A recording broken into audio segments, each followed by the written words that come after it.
They found the horse near the tree line before sunrise. The reins dragged through the mud. The saddle was still fastened. The rifleman who had ridden it was gone. There was no blood, no struggle, and no trail leading into the swamp. Only an empty saddle. And the first evidence that the quiet, enslaved man they had mocked for years was no longer running from his hunters.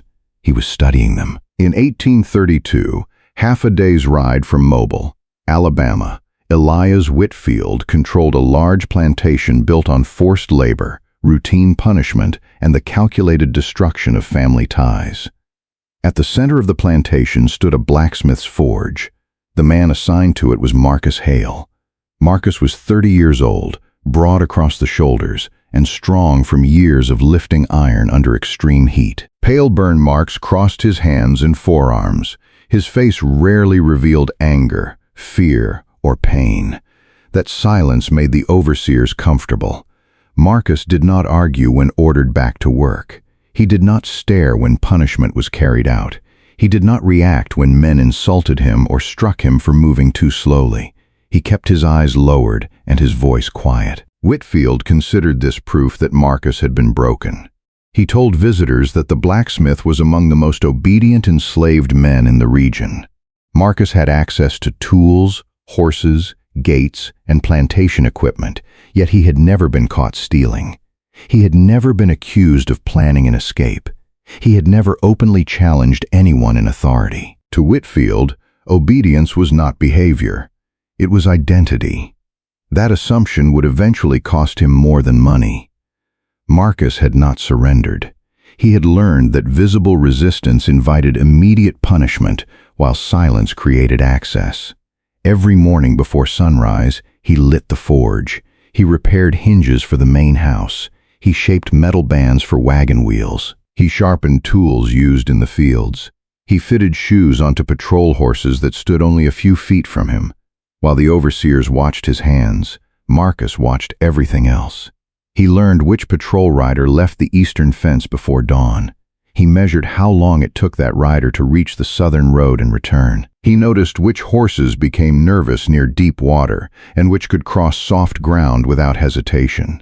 He listened when men complained about broken gates, flooded paths, tired dogs, or missing ammunition. No one guarded information around Marcus because no one believed he could use it. The plantation's control depended on routines. Marcus studied those routines until he could predict them. The northern patrol changed direction after heavy rain because one section of the road became impassable. The western fence was watched more closely after harvest but almost ignored during planting season. The dogs were sharpest after 2 days of rest and unreliable after long searches in humid weather. Marcus also watched the moon. A bright night helped patrols see movement across open ground. A dark night concealed a man but made unfamiliar terrain more dangerous.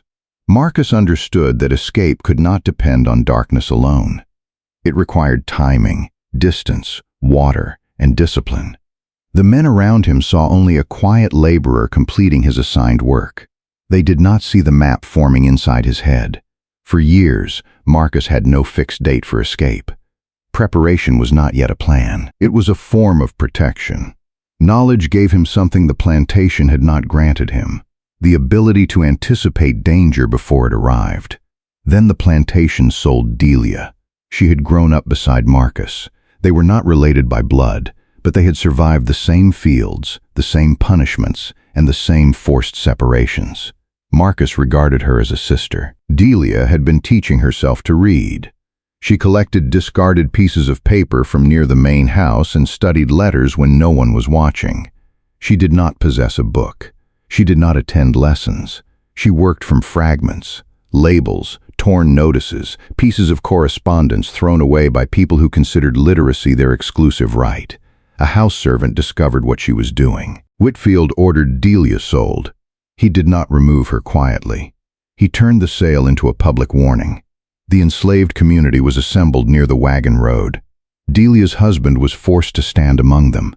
Their young son remained in his arms as buyers examined her and discussed where she would be taken. Marcus stood several rows away. He did not move when Delia was placed on the wagon. He did not speak when her husband tried to reach her. He did not react when the child began calling after his mother. The wagon left for Mississippi before noon. By evening, Delia was gone, and her family had been destroyed for attempting to gain knowledge.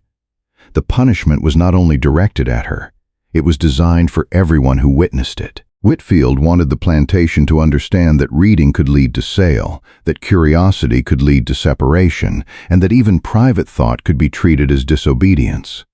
Marcus understood the message. He also understood its weakness. Whitfield believed terror would erase the desire for freedom. In reality, it taught Marcus exactly what kind of system he was facing. It did not merely punish behavior. It attacked memory, family, and identity. After Delia's sale, Marcus became more careful. He asked no questions. He concealed every reaction. He watched Whitfield's men more closely than before. 2 years later, the plantation delivered another lesson.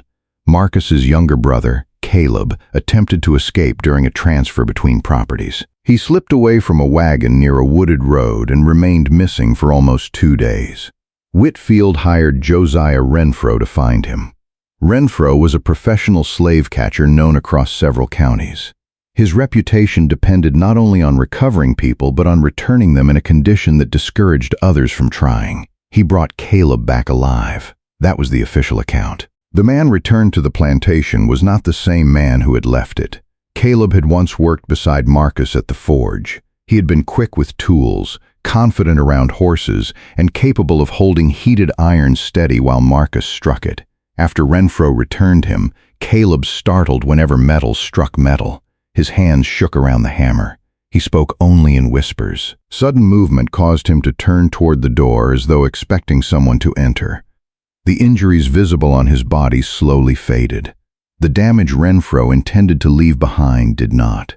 The overseers made Caleb work at the forge again. They wanted others to see him. His fear was part of the punishment. Marcus watched his brother struggle to grip the same tools he had once handled without effort. He did not confront Renfro. He did not threaten Whitfield. He did not give the overseers the reaction they expected. Instead, he began gathering information about Josiah Renfro. He learned where Renfro lived outside Mobile. He learned how many men usually accompanied him. He learned that Renfro trusted dogs more than human trackers and believed most fugitives behaved predictably under pressure. They ran in straight lines. They exhausted themselves early. They sought familiar roads. They made decisions based on immediate fear. Renfro had built his career on those assumptions. Marcus began preparing to violate every one of them. At the forge, he continued shaping horseshoes for patrol animals. He repaired chains, sharpened blades, and replaced broken wagon hardware. His posture remained lowered. His answers remained brief, but his attention changed. Each hoof he lifted taught him something about the horse that carried it. Each patrol weapon brought to the forge revealed its condition. Each careless conversation exposed another weakness in the plantation's security.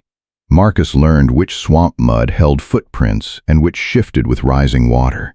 He identified river bends where strong currents could destroy a scent trail. He tested how dogs reacted to animal fat, wet clay, smoke, and crushed plants. He did all of this without announcing resistance. That was what made him dangerous. Whitfield believed Marcus's silence proved that the plantation had defeated him. The overseers believed his lowered eyes meant he was afraid to look at them. Renfro would later believe that a man who had endured for so long would be easy to recover. All 3 judgments were wrong. Marcus was not waiting for courage. He was waiting for enough information. Every day at the forge added another piece to the plan. Every patrol completed its route in front of him. Every dog was fed on schedule. Every man repeated habits he assumed no enslaved person could understand. The system exposed itself because it considered Marcus incapable of observation. Late one evening, after the others had returned to their quarters, Marcus remained beside the dying forge. A row of newly finished horseshoes rested on the bench. Within days, those pieces of iron would be nailed to the feet of patrol horses. One of those horses might eventually carry Josiah Renfro into the swamp. Marcus studied them in silence. The men who controlled his life believed they had placed him beside their weapons. They had actually placed him beside their weaknesses. Marcus chose a humid night in June 1832. There was no sudden opportunity and no final confrontation. No guard fell asleep at the wrong moment. No gate was accidentally left open. The escape began because the conditions Marcus had studied for years finally aligned. The moon would remain low until after midnight. Recent rain had raised the river and softened the eastern marsh. One patrol horse had developed a swollen leg, forcing the overseer to shorten his route. The dogs had been worked hard during a search on a neighboring plantation and had not fully recovered. Marcus had waited for all of it. He finished the day at the forge as usual. He repaired a broken wagon pin, fitted 2 horseshoes, and returned every registered tool to its proper place. The overseer inspected the workshop before sunset and found nothing missing. The knife Marcus intended to carry had never appeared on any inventory. He had forged it in short stages from discarded iron, heating and shaping it only when the sound could be concealed beneath ordinary work. It was small enough to hide inside his clothing and strong enough to cut rope, prepare food, or free a trapped foot. It was not made for a dramatic confrontation. Marcus understood that a knife would not defeat an armed search party. Its purpose was survival, not revenge.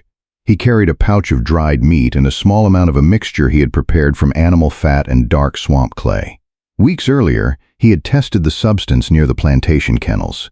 He waited until one of the dogs was released into a fenced exercise yard. Then he dragged a cloth carrying his scent across the ground, treated part of the trail with the mixture, and watched from behind the forge wall.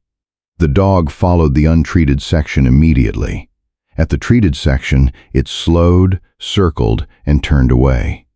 Marcus did not assume the mixture would make him invisible. Nothing could guarantee that. But even a short delay could create distance, and distance was the first protection available to a man being hunted.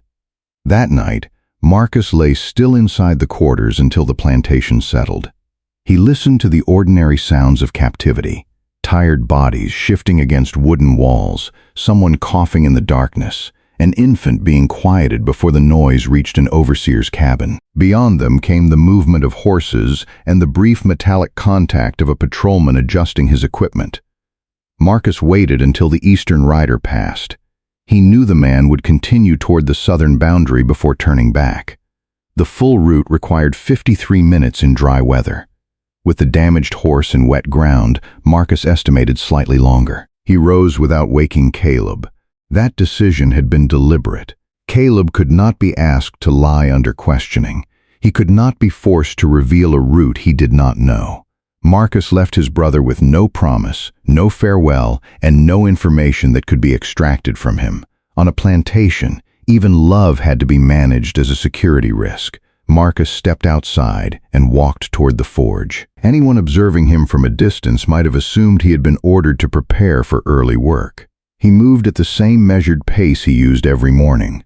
Running would have drawn attention, increased his breathing, and caused careless contact with fences or brush. At the forge, he paused only long enough to take the hidden knife from beneath a loose section of flooring. The fire was dead. He did not relight it. Marcus crossed behind the tool shed, passed the livestock enclosure, and reached the eastern fence without being challenged.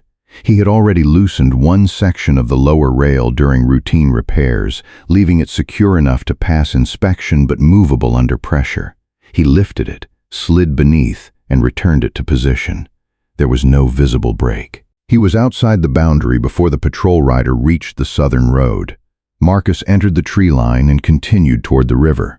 He avoided the direct path, choosing ground covered by wet leaves and old animal tracks.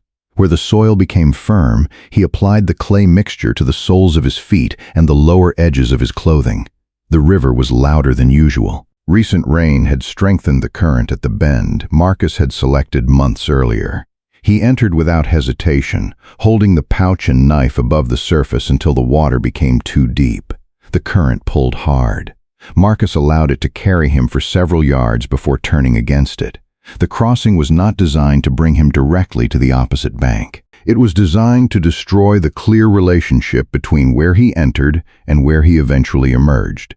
He remained in the water longer than comfort allowed.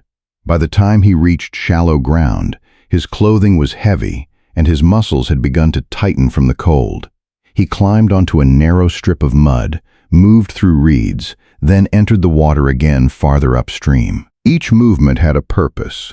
The plantation expected a frightened man to put distance between himself and the place he feared. Marcus was doing something else. He was creating evidence that pointed in several directions before committing to one. Before dawn, he crossed a section of marsh where shallow water moved over dark soil. Footprints appeared briefly, then softened as water filled them.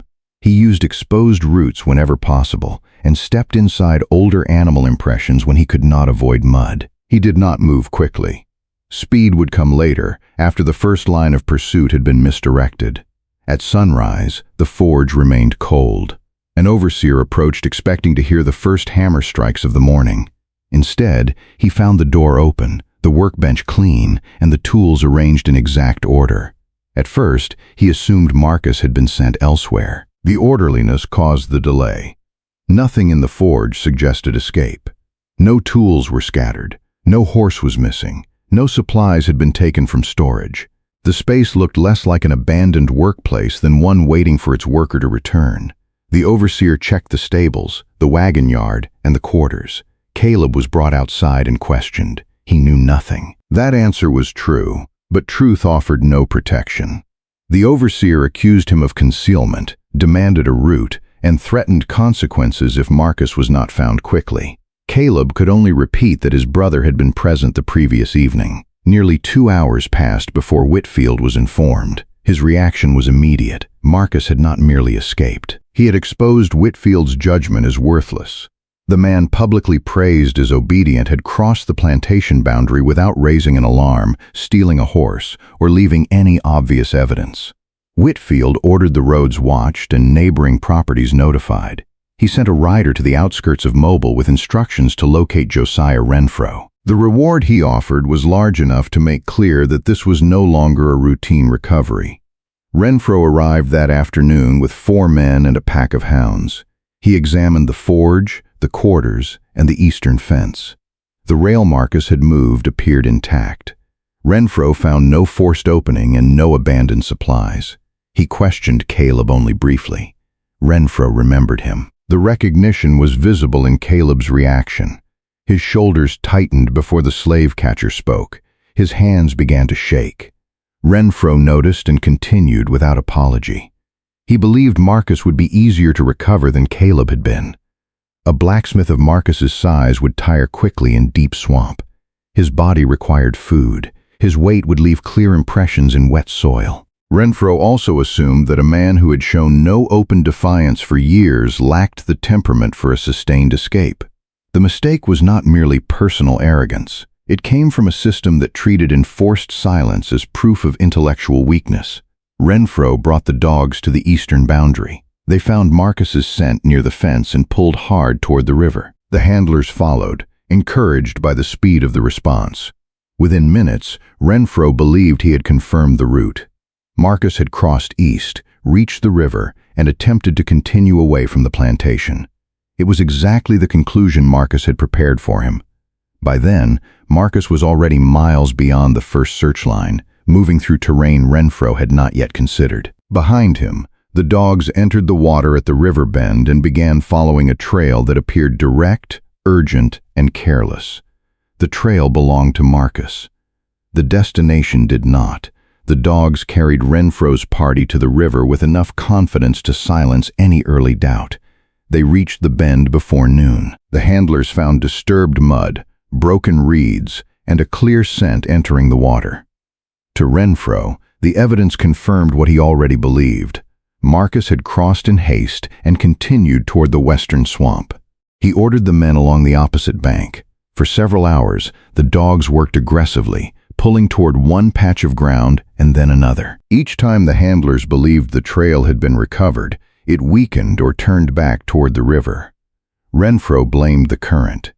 He did not yet understand that Marcus had entered the water, moved upstream against its direction, and returned to the same side from which he had started. The obvious crossing was not an escape route. It was the first layer of a false one. While Renfro's men searched the far bank, Marcus moved west through shallow marsh behind them. He traveled during the hours when the search party was most active, using their noise to conceal his own. Men shouted to one another across the water. Dogs barked. Horses struggled in soft ground. Every sound helped Marcus judge their position without exposing his. He did not need to see the hunters. He needed only to know where they were not. By late afternoon, Renfro had ordered the dogs back across the river. Their behavior had become inconsistent. One animal followed the bank south, another pulled north. A third returned repeatedly to the original crossing and circled until the handler dragged it away. The men covered nearly 15 miles that day. Their actual progress toward Marcus was less than 2. This was the first practical failure of the pursuit. It was also the first warning Renfro ignored. A professional search depended on confidence in the evidence. Marcus had learned to corrupt that confidence without removing the evidence itself. He left enough scent to be followed, but not enough truth to be useful. At nightfall, Renfro established camp on slightly raised ground near the river. His men were exhausted. The horses had been forced through mud for hours. The dogs drank heavily and collapsed near the fire. Renfro told the party the delay meant nothing. Marcus was alone, wet, and without reliable food. Every hour in the swamp weakened him. The searchers, by contrast, could call for supplies and reinforcements. The calculation was reasonable. It failed because Renfro measured endurance only in food, distance, and sleep. He did not account for preparation. Marcus had spent years studying terrain that Renfro's men were entering under pressure for the first time. That night, Marcus rested against the base of a cypress tree less than 4 miles from the camp. He heard their voices through the water channels. He could not make out every word, but he recognized Renfro's tone. It was the same controlled authority he had used when returning Caleb to the plantation. The same certainty that resistance would end once enough force had been applied. Marcus remained still until the voices faded. Then he moved again. Over the next 3 days, the pursuit expanded. Whitfield sent additional riders. Neighboring plantation owners contributed men, partly for the reward and partly because Marcus's continued freedom threatened them. An escape was never treated as the private act of one person seeking liberty. It was treated as a breach in the entire system of control. By the 4th day, 9 armed men were moving through the swamp. Marcus adjusted immediately. A larger party created greater danger, but it also created more noise, more disagreement, and more predictable routines. The men split into smaller groups to cover crossing points. They relied on whistles and rifle shots to maintain contact. They began leaving isolated scouts ahead of the main line. That decision gave Marcus his first opening. Garrett Mosley was younger than most of the others. He had joined the search for the reward and the chance to establish a reputation. Renfro assigned him to watch a narrow game trail almost 2 miles ahead of the main party. Mosley took the position before dark. His instructions were simple. Remain beside the trail. Watch for movement. Fire once if he saw Marcus. Fire twice if he needed assistance. The game trail passed between standing water and dense brush. Visibility disappeared after a few yards. Mosley tied his horse to a low branch and waited. For the first hour, he heard only insects, water, and occasional movement in the reeds. Later, something shifted to his left. He raised his rifle. The sound stopped. Mosley stepped away from the horse and entered the brush. That was the last clear decision he remembered. At dawn, the main party found the horse wandering near the tree line. The reins dragged through the mud. The saddle remained secured. Mosley was gone. His rifle was discovered 200 yards away, standing upright against a cypress trunk. It was loaded. There was no sign that it had been fired. No blood marked the stock or the ground. No broken branches showed a struggle. The mud near the tree held only partial impressions damaged by water. Renfro searched the area twice. He found nothing that explained how an armed man had vanished without using his weapon.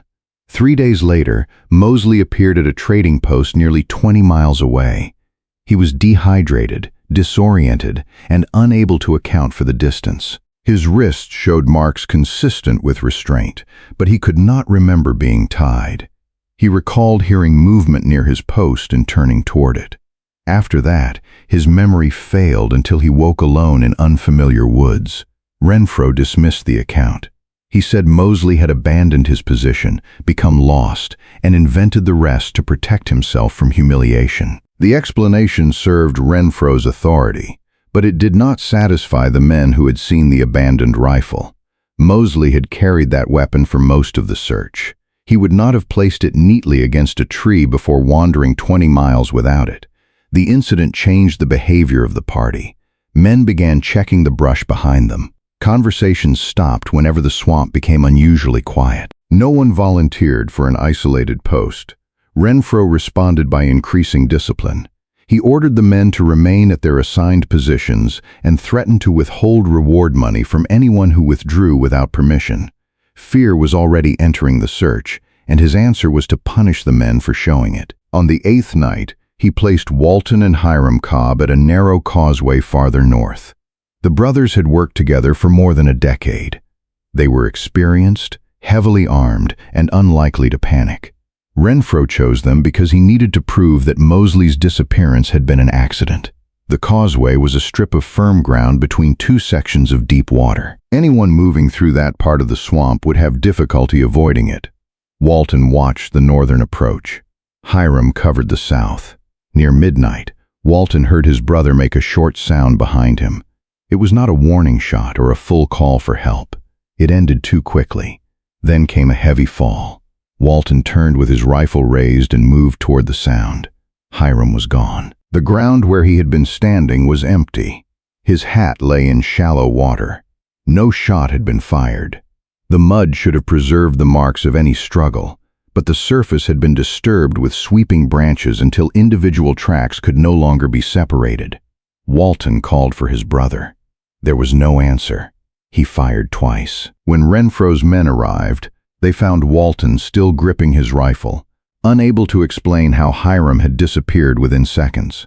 4 days later, local trappers found Hiram 6 miles away. He was alive, weak, and bound against a tree with strips cut from his own clothing. His rifle, ammunition, and knife were gone. He remembered a hand covering his mouth and pressure forcing his arms behind him before he could turn. Marcus had not killed him. That restraint mattered. The purpose was not to destroy the men physically. It was to expose how vulnerable they were once separated from their numbers, weapons, and assumptions. After Hiram was recovered, the search party stopped speaking of Marcus as an ordinary fugitive. One of the volunteers used the name first, the Silent Shade. The phrase spread because it gave form to what the men feared, a man they could not track, could not hear, and could not force into the kind of confrontation they understood. For years, Marcus's silence had protected Whitfield and Renfro from the truth about him. Now that same silence was moving through the swamp, removing armed men from their posts and returning them alive with no explanation they were willing to trust. The hunters still believed they were closing a circle around Marcus. They had not yet realized he had begun closing one around them. By the second week, Renfro no longer believed Marcus was moving in a straight line toward the north. The evidence did not support it. Trails appeared near one crossing, vanished, then reappeared miles behind the search line. Supplies disappeared from isolated camps without signs of forced entry. Men reported movement in places Marcus should not have been able to reach without passing through guarded ground. Renfro responded by changing the search. He withdrew several men from the swamp's interior and placed them along the routes most fugitives eventually used: raised roads, ferry approaches, narrow causeways, and the few stretches of firm ground leading away from Mobile. The logic was simple. Marcus could confuse the dogs. He could disappear inside the swamp, but he could not remain there indefinitely. Hunger, exhaustion, or injury would eventually force him toward a known crossing. Renfro believed time still favored the hunters. Marcus reached the opposite conclusion. He had been free for nearly 2 weeks, but freedom remained conditional. Every day required food, dry ground, and constant attention. The search party could replace supplies and men. Marcus could replace neither. He understood that continued escape alone would become a slow defeat, so he changed the direction of the campaign. Instead of moving farther away, Marcus began circling the outer edge of the search. He followed the hunters from a distance. He watched where they slept, where they stored ammunition, and how they rotated sentries. He learned which men ignored orders when Renfro was absent and which became careless after midnight. This was not reckless revenge. Marcus had no interest in open combat against armed men. His objective was narrower and more effective. Make the pursuit too costly, too uncertain, and too frightening to continue. The system depended on men believing they controlled the ground. Marcus began removing that belief. Renfro had positioned Silas, Boone, and Ezra Tate at a narrow crossing between two sections of deep water. The location was one of the few reliable paths north through that part of the swamp. Boone was an experienced tracker. Tate was younger but considered dependable with a rifle. Together, they had enough skill to hold the position without additional support. They concealed themselves among fallen timber and built a small camp behind the crossing. Marcus found them on the first day. He did not approach. For 2 nights, he watched from higher ground beyond the reach of their firelight. Boone took the first watch until midnight. Tate relieved him but struggled to remain awake near dawn. They stored their food in a canvas sack suspended from a branch. Their ammunition remained dry inside a wooden box beneath a blanket. Their drinking water was kept in 2 metal canteens near the base of a tree. That was the weakness Marcus chose. The substance he used came from a bitter root known among older enslaved workers on the plantation. In careful amounts, it caused severe stomach pain, weakness, and repeated sickness. It was not intended to kill. Marcus needed the men incapacitated, not dead. Death would bring more hunters. Humiliation could send them home. On the 3rd evening, Boone and Tate left the camp together to inspect a section of the crossing damaged by rising water. Marcus moved in behind them. He remained inside the tree line, crossed the open ground low to the earth, and reached the canteens within minutes. He added the preparation, wiped the metal surfaces, and returned everything to its original position. He did not take the ammunition. Not yet. Boone and Tate returned before dark. They ate, drank, and resumed their watch. The first symptoms began before midnight. Tate complained of pain and stepped away from the position. Boone initially accused him of eating spoiled meat. Less than an hour later, Boone became ill as well. Their ability to guard the crossing collapsed quickly. They could still hold rifles, but neither man could remain standing for long. Each believed the other had failed to protect the food or water. Suspicion replaced coordination. Marcus waited. He did not approach while they remained capable of resistance. He watched until Tate dropped his rifle beside the fire and Boone lay against a fallen tree, too weak to maintain the watch. Then Marcus entered the camp. Tate saw movement but could not rise fast enough. Marcus removed the rifles first. He opened the ammunition box, emptied it into a sack, and took both men's knives. He left the food. He left the horses tied. He did not speak. By the time Boone understood what was happening, Marcus was already moving beyond the firelight. The 2 men were alive. Their weapons were gone. The crossing they had been ordered to hold was no longer theirs. Renfro found them at dawn. Neither man could explain how Marcus had entered the camp without being heard. Boone insisted the water had been tampered with. Tate claimed he saw only a dark figure taking the rifles. Renfro searched the ground. The camp had been approached from the rear, through a section of wet brush his men had considered impassable. Marcus had used shallow water to conceal his movement and had stepped along exposed roots near the camp. The evidence was limited but clear. This had not been an accidental encounter. Marcus had studied them. That distinction changed the pursuit. Before Boone and Tate, the men could still tell themselves that Mosley and Hiram Cobb had been taken through opportunity. Perhaps Marcus had stumbled upon isolated hunters and acted quickly. The crossing proved something else. Marcus had selected a target, observed its routine, identified a weakness, and waited for the correct moment. He was no longer reacting to the search. He was directing parts of it.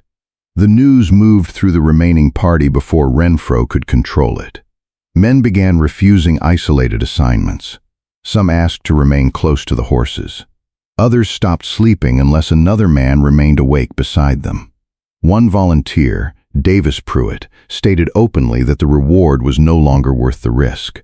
Renfro ordered him back to his position. Pruitt obeyed during daylight. That night, he left the search entirely. His departure exposed the condition of the party more clearly than any speech could have.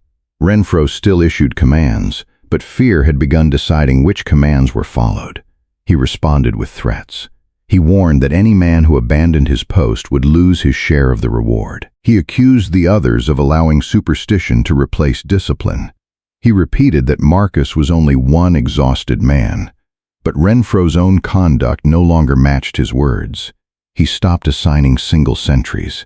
He ordered men to sleep in pairs. He kept his pistol beside his hand instead of inside its holster. Before dawn each morning, he counted the remaining searchers. The habit did not go unnoticed. Marcus observed these changes from a distance. He saw fires moved closer together. He heard men calling to one another more frequently at night. He noticed that patrols no longer advanced deep into the swamp without maintaining visual contact. These reactions confirmed that the campaign was working. The hunters were reducing their range because they feared separation. Their search became slower, louder, and easier to predict. Marcus used that change to cross behind them twice in 3 days. He took food from an unattended supply bag. He removed a coil of rope from a horse's saddle. At another camp, he left a captured rifle in plain view but carried away its ammunition. The message was controlled and deliberate. He could enter their positions. He could take what he needed. He could choose not to kill them. That final fact disturbed the hunters more than open violence might have. Violence could be understood as rage. It could justify retaliation. It could allow Renfro to restore order by promising greater force. Marcus's restraint offered no such comfort. He was demonstrating choice. The men hunting him began to understand that their survival sometimes depended on decisions Marcus was making from concealment. For Renfro, this was the most damaging shift of all. His authority had been built on the belief that only he controlled the terms of pursuit. He decided where men stood, when dogs were released, and how force would be used. Now the search moved according to Marcus's calculations. Renfro could still summon more men. He could still increase the reward. But each new failure spread the story farther. On nearby plantations, enslaved workers heard that armed hunters were sleeping beside loaded pistols because of one quiet blacksmith. They heard that Marcus had crossed guarded ground, disarmed experienced men, and disappeared without taking a life. Whitfield attempted to suppress the rumors. That only confirmed their importance. A system built on fear could not tolerate the possibility that fear had changed sides. Renfro knew he needed to reverse the damage quickly. Ordinary dogs had failed. Experienced trackers had been humiliated. Isolated positions could no longer be trusted. He sent a rider toward Mobile with instructions to locate a specialist named Obadiah Crest. Crest had trained bloodhounds for more than 20 years. His best dogs were said to hold a trail through water, rain, and crowded ground. They had succeeded where other animals lost direction. Renfro did not request them because his confidence had returned. He requested them because the search was collapsing. Marcus had forced him to abandon routine methods and reach for the strongest weapon his profession possessed. The new dogs would create a danger Marcus had not yet faced. But by then, he had already learned the central weakness of the men pursuing him. They still believed that better tools could repair a broken assumption. They had not yet accepted that the man they considered their target had become the strategist of the hunt. Obadiah Crest arrived on the 18th day of the search. He brought 2 bloodhounds, both trained to hold a human scent across water, mud, and crowded ground. Crest had spent more than 20 years working with tracking dogs. He did not share the nervousness spreading through Renfro's remaining men.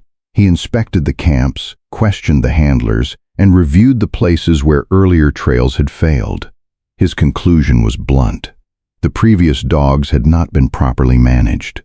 Crest believed Marcus had benefited from weak animals, careless handlers, and a search party that had allowed fear to distort its judgment. He expected the new pursuit to restore order quickly. Renfro needed that confidence. The search party had been reduced by withdrawal, illness, and open refusal. Whitfield continued sending supplies, but fewer men were willing to enter the swamp. The reward had increased, yet the danger now seemed larger than the payment. Crest released the bloodhounds near a patch of ground Marcus had crossed the previous evening. The reaction was immediate. Both animals lowered their heads and moved with a speed the earlier dogs had never maintained. They followed the trail through brush, crossed shallow water without hesitation, and recovered the scent on the opposite side. For the first time in days, Renfro's men advanced without confusion. Marcus heard them before he saw them. The dogs were moving differently. Their calls remained focused. The handlers were not stopping to recast them across the ground. The distance closed faster than any previous search line. Marcus abandoned the route he had intended to use. He entered a deep channel, moved through water for several hundred yards, and emerged on a strip of raised earth. The dogs reached the channel, paused, then followed the bank until they located the point where he had climbed out. Water was no longer enough. Marcus changed direction twice before nightfall. Each time, the dogs corrected. The danger was clear. These animals were not depending on one unbroken line of scent. They could recover a trail after temporary disruption and continue. Marcus had prepared for dogs. He had not prepared for dogs of this quality. That night, he remained in motion longer than he had planned. He used the darkness to gain distance, but the effort cost him. His food was limited. His feet were damaged from constant exposure to water. Sleep came in short intervals because stopping for too long now risked allowing the dogs to close the gap. By morning, Renfro's party was less than 2 miles behind him. Confidence returned to the hunters. Men who had refused isolated positions began speaking again about the reward. One claimed Marcus would be captured before the following night. Another argued over which man would claim credit for restraining him. The shift revealed how shallow their fear had been and how quickly cruelty returned when they believed power had been restored. Crest did not participate in the boasting. He watched the dogs. They were working well, but Marcus was not behaving like an exhausted man moving toward safety. His trail turned into difficult ground, then returned toward areas already searched. At several points, it crossed its own earlier direction. Crest understood that Marcus was testing the animals. He warned Renfro that the trail might be leading them somewhere intentionally. Renfro dismissed the concern. He had spent nearly 3 weeks being humiliated. The sight of the bloodhounds advancing gave him something he had lost, a visible advantage. He ordered the pursuit forward. Marcus used that certainty against them. He remembered an incident from years earlier during a hog hunt near Whitfield's plantation. A wounded animal had crossed its own path repeatedly inside a confined section of woods. The dogs became uncertain, shifting between old and new scent until the trail lost any clear direction. The lesson had remained with him. A scent did not need to be erased. It could be overwhelmed. Marcus selected a section of swamp roughly 4 miles across. He knew its channels, raised roots, dead ends, and narrow passages.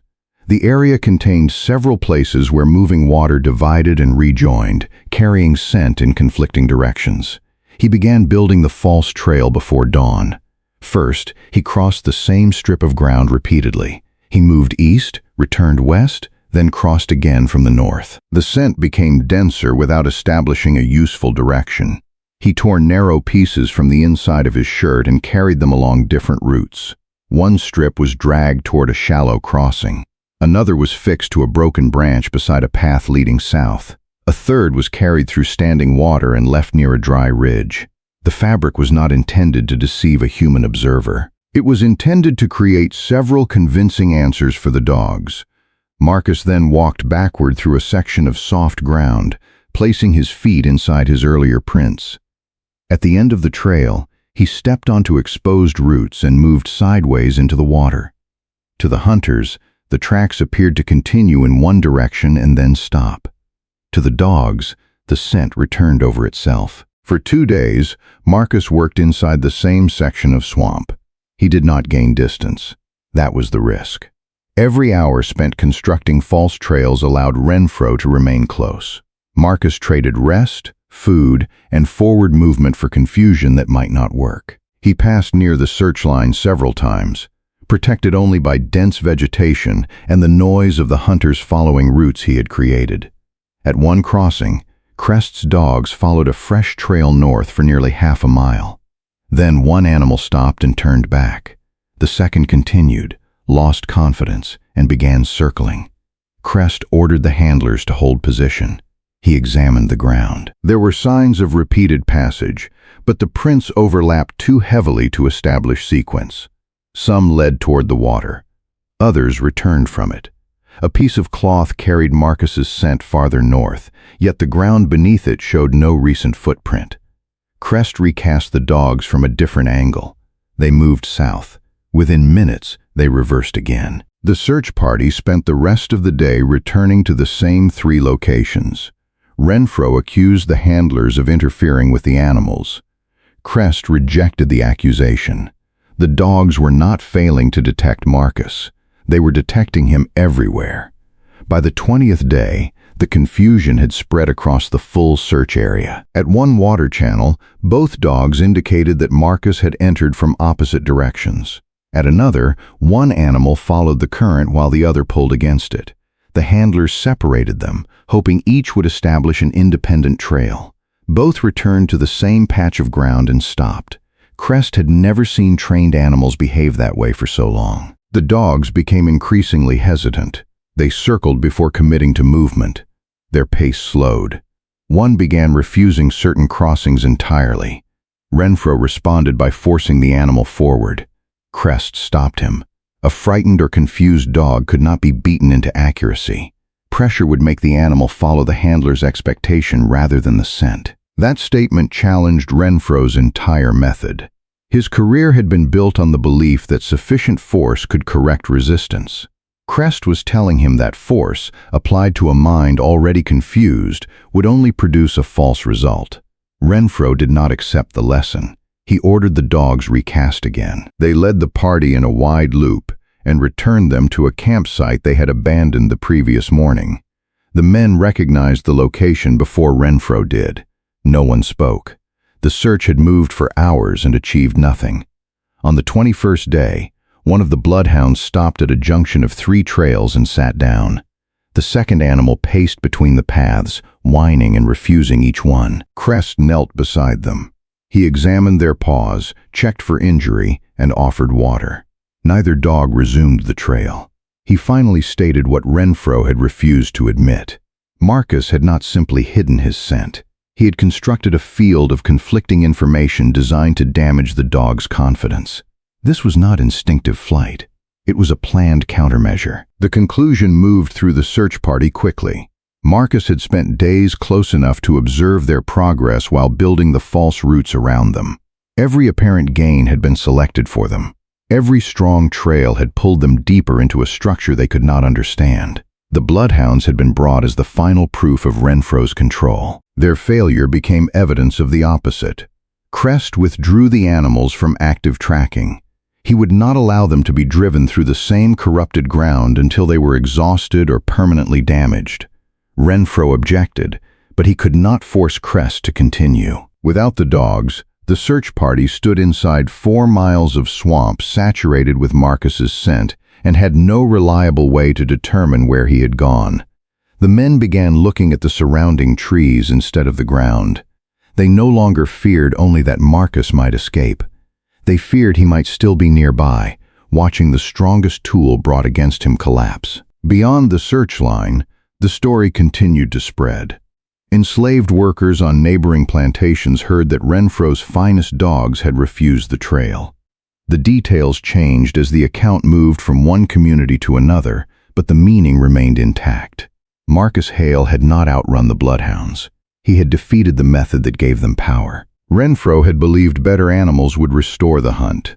Instead, Marcus had forced him into the one form of pursuit he could no longer control, a direct contest between 2 men who had spent weeks studying each other.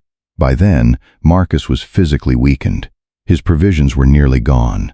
His body required rest he could not safely take. The labyrinth had purchased time, not freedom. Renfro understood the same thing. The dogs had failed, but hunger had not. He began searching for the places Marcus would eventually need to approach: abandoned shelters, trapper routes, and sources of stored food. One location stood out. A neglected cabin inside the swamp had not been used for months, but its owner sometimes left dried provisions and tools behind. Renfro believed Marcus would be forced toward it. This time, His reasoning was correct. What he did not know was that Marcus had already found the cabin and had already begun studying every approach to it. By the 23rd day, Marcus was approaching the limit of what preparation alone could sustain. His food was almost gone. The cuts on his feet had reopened from repeated movement through wet ground. He had slept in short intervals, never long enough to recover fully. The false trail labyrinth had broken Crest's dogs, but it had also consumed time and strength Marcus could not replace.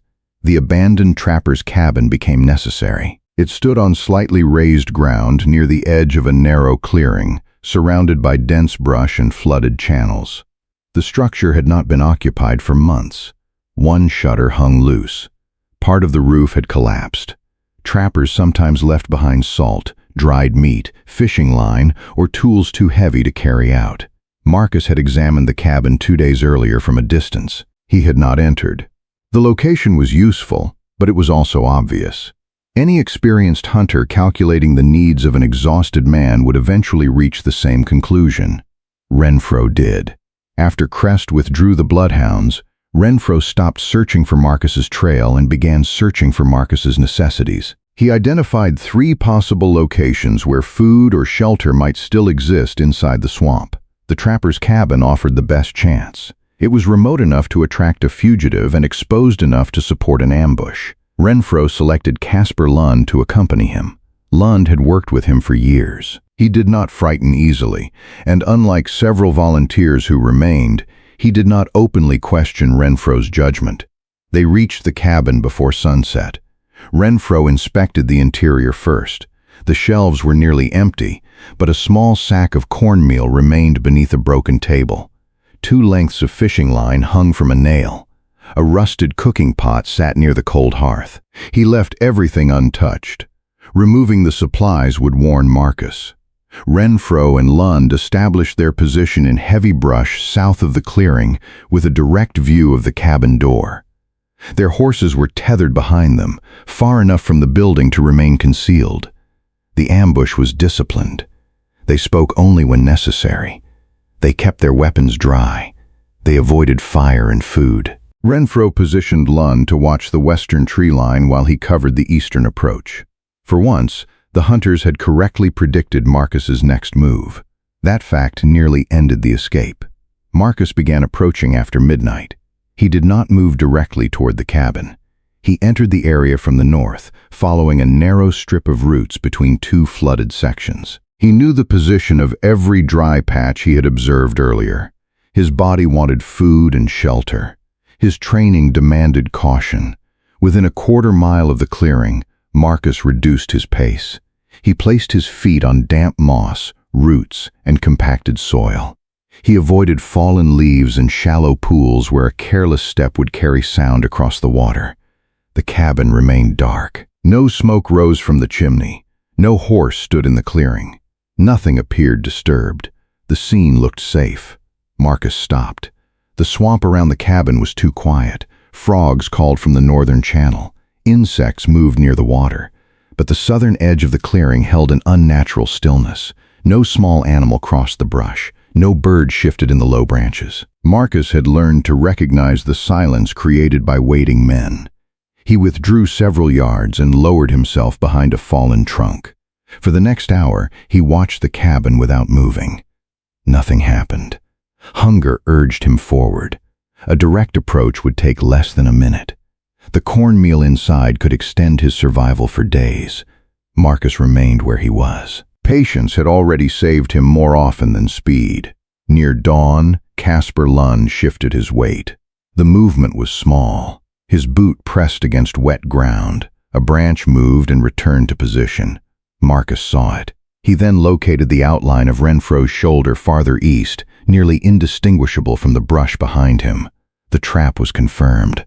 Marcus could have abandoned the cabin. That would have preserved immediate safety. But it would also leave Renfro in control of the supplies and of the only reliable shelter in the area. Marcus was too weak to surrender both without consequence. He studied the ambush position. Renfro and Lund were focused almost entirely on the clearing and the cabin door. The flooded ground behind them appeared too deep and obstructed for a silent approach. That assumption created the opening. Marcus retreated north, crossed behind the cabin, and entered a narrow channel that curved south around the clearing. The water reached above his knees. Submerged branches slowed him. He moved without lifting his feet high enough to disturb the surface. The route required nearly 2 hours. By the time he reached the rear of the ambush position, the eastern sky had begun to pale. Renfro and Lund remained focused on the cabin. They had been awake all night. Fatigue reduced their attention to the threat they expected. Neither man considered that Marcus might be approaching the trap from behind.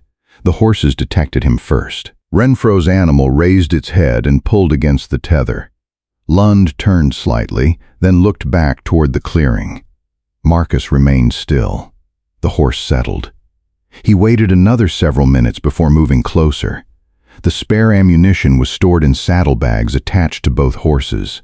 Renfro's canteen, rope, and food were secured beside them. Marcus could not remove everything without creating noise. He chose what would damage the hunters most.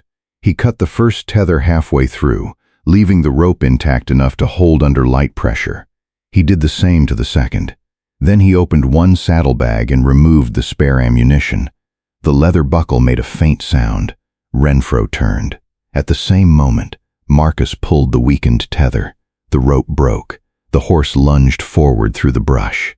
Lund's animal followed when its own tether snapped under the sudden movement. Both hunters reacted to the horses. Renfro rose and moved toward the first animal. Lund grabbed for the second line. Their attention split between the disturbance behind them and the cabin they had watched all night. Marcus used the confusion. He took the second ammunition pouch, cut the remaining saddle straps, and withdrew into the channel. Renfro saw movement in the brush. He raised his pistol and fired once. The shot struck a cypress trunk. Marcus was already below the line of sight, moving through water toward the western side of the clearing. Renfro and Lund attempted to follow, but the horses had broken free and carried part of their supplies into the swamp. Their rifles remained loaded, yet most of their reserve ammunition was gone. The pursuit lasted less than 10 minutes. Renfro could not risk entering flooded brush with limited ammunition and no clear view of Marcus's position. He ordered Lund back. The decision exposed how completely the balance had changed. Weeks earlier, Renfro had entered the swamp believing Marcus would run at the sound of his voice. Now he would not advance into ground Marcus had selected. After sunrise, the two men inspected the damage. The tether ropes had not failed naturally. Each had been cut almost through before being pulled apart. The saddlebags had been opened without tearing the straps. Only the ammunition had been taken. Marcus had stood within a few yards of them. He had approached from behind, reached their horses, selected what he needed, and created the exact distraction required to escape. The cabin remained untouched. Marcus had outmaneuvered the ambush without taking the food that had drawn him there. That detail disturbed Renfro. It proved that Marcus still valued control over immediate need. Hunger had not forced him into panic. Physical weakness had not made him predictable. Renfro and Lund were stranded nearly 6 miles from the main camp. One horse was recovered later that morning. The other was not found until the following day. They walked most of the distance back. The remaining searchers understood what had happened before Renfro explained it.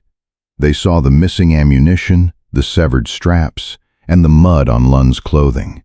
They saw that Renfro had returned on foot from an ambush he had designed himself. No speech could restore the authority lost at that cabin. 2 men withdrew from the search before nightfall. Another refused to leave camp after dark. Renfro did not punish them. He sat apart from the others, cleaning a pistol that had fired once and hit nothing. For nearly a month, he had treated Marcus as a problem of distance, scent, and exhaustion. The cabin forced him to acknowledge the truth. Marcus had understood the trap before entering it. He had then entered the hunter's position instead. The pursuit was no longer failing because the swamp was difficult. It was failing because Marcus Hale was making better decisions than the men sent to capture him. The failure at the cabin ended the pursuit before anyone formally admitted it. Renfro still had men, weapons, and Whitfield's money behind him. What he no longer possessed was authority strong enough to make those resources function. The remaining searchers stayed close to camp. They refused deep patrols after dark. No one volunteered to hold an isolated crossing. Each unexplained sound forced hands toward weapons. Marcus had not destroyed the search party physically. He had destroyed its willingness to separate, advance, and trust its own methods. That was enough. Whitfield received the report from the cabin with open anger. He had already increased the reward twice. Horses had been lost. Supplies had been consumed. Neighboring plantation owners were withdrawing their men and repeating the story of the quiet blacksmith who had disabled hunters without allowing them a clear fight. The expense mattered. The humiliation mattered more. Whitfield had built part of his reputation on the claim that he understood the people he enslaved. Marcus's continued freedom exposed that claim as fiction. Every additional day strengthened the same conclusion. The obedient man Whitfield had displayed as proof of control had been studying that control for years. Whitfield ordered Renfro to finish the search or end it. Renfro could no longer promise capture. He reduced the party to Casper Lund and one remaining associate. The others were released or simply left. Obadiah Crest had already withdrawn his dogs. Boone and Tate had not returned. Several volunteers refused even to discuss another night inside the swamp. On the 28th day, Renfro chose a clearing 3 miles from the abandoned cabin. The location offered no cover. Low grass covered the center. The nearest trees stood far enough away that a man approaching across open ground would be visible. Renfro was no longer attempting to catch Marcus by following a trail. He was attempting to make Marcus answer. He entered the clearing shortly after sunrise with Lund and the remaining man positioned behind him. All 3 carried weapons, but none moved into concealment. The change was deliberate. For nearly a month, Renfro had approached Marcus through dogs, ambushes, armed patrols, and assumptions about exhaustion. Every method had failed. Now he stood in the open and spoke into the swamp. At first, there was no response. Renfro called Marcus by name. The words carried beyond the clearing and disappeared into the trees. He stated that Whitfield was prepared to declare Marcus dead if the search ended. He offered safe movement north and claimed he would report that Marcus had drowned during the pursuit. The offer was extraordinary only because the system had never intended Marcus to possess the power to negotiate. Renfro had not arrived as a man offering mercy. He had arrived as a man attempting to contain a defeat. If Marcus accepted, Renfro could end the search without another public failure. Whitfield could claim the swamp had killed the fugitive. The plantation owners could preserve the illusion that no enslaved man had truly defeated their enforcement system. The proposal protected everyone except Marcus. He would still be required to trust the man who had returned Caleb broken. Renfro waited. The clearing remained empty. Casper Lund later claimed that something moved beyond the western tree line. He could not say whether it was Marcus, an animal, or only wind in the brush. Renfro repeated the offer. This time, his voice carried less force. He promised that no one would follow. He said the report would be final. He stated that Marcus could cross beyond Whitfield's reach. There was still no answer. The silence had changed meaning again. At the plantation, Marcus's silence had been treated as submission. During the pursuit, it became concealment. In the clearing, it became refusal. Renfro could speak. Marcus was no longer required to respond. The 3 men remained there for nearly an hour. No shot was fired. No figure entered the open ground. No agreement was made. Finally, Renfro turned away. Whether the offer had been sincere cannot be established. It may have been one final trap designed to draw Marcus into view. It may also have been the only solution Renfro believed could preserve what remained of his reputation. Marcus understood that uncertainty. He had survived because he never confused an apparent opportunity with a safe one. The clearing was not freedom. It was another location selected by a slave catcher. Within days, Whitfield officially ended the search. The public explanation stated that Marcus Hale had drowned in the swamp. No body was recovered. No clothing was found. No witness described seeing him enter water from which he failed to return. The declaration was not evidence. It was administrative surrender. Whitfield needed Marcus dead on paper because he could not admit Marcus remained alive beyond his control. A drowning allowed him to transform a successful escape into an accident. Renfro did not challenge the conclusion. He returned to Mobile with fewer men than he had taken into the swamp and without the person he had been paid to capture. Accounts from later years described a change in him. He continued working, but no longer treated a quiet fugitive as an easy recovery. He became more cautious near water, less willing to divide his parties, and slower to trust the first clear trail placed before him. The lesson had reached him too late to restore his authority. Casper Lund reportedly left professional slave catching within several years. Hiram Cobb never returned to it. Others involved in the search avoided speaking about Marcus except in fragments. Their silence was not respect. It was the residue of fear. On Whitfield's plantation, the official story was repeated under supervision. Marcus had entered the swamp. Marcus had become lost. Marcus had drowned. The people forced to hear it understood what the explanation was designed to conceal. Caleb returned to the forge after the search ended. Marcus's tools remained where he had left them. Another worker was assigned to maintain the fire, but the forge no longer carried the same meaning. The plantation had used Caleb's suffering as a warning against escape. Marcus's absence reversed that warning. The same man who had watched his brother return broken had disappeared without being brought back. The hunters who had once appeared untouchable had returned without him, weakened by exhaustion and stripped of certainty. The story spread through neighboring enslaved communities before Whitfield could contain it. It traveled without written records. Workers carried it between plantations. Boatmen repeated it near river landings. Laborers moving under guard passed fragments of it from one group to another. The details changed. In some versions, Marcus disarmed 10 men. In others, the dogs refused to enter the swamp after sensing him nearby. Some accounts claimed Renfro knelt in the clearing. Others said Marcus stood behind him during the final offer and chose not to act.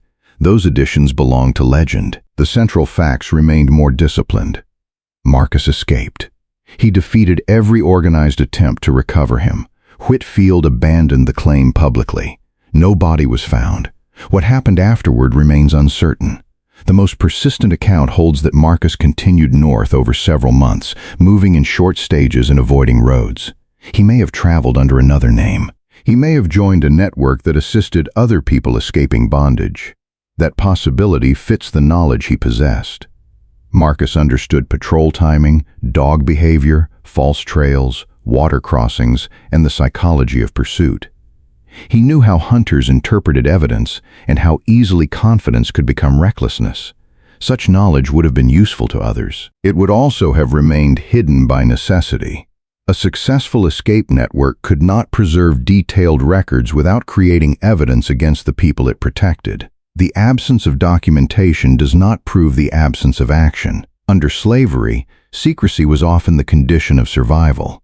Marcus's importance does not depend on proving every later claim. His campaign had already demonstrated the central truth the plantation system worked to deny.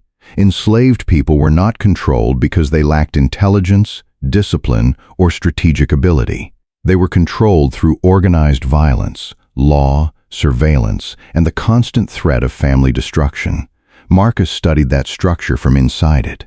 Then he identified where it was weakest. The patrols depended on routine. The dogs depended on coherent scent.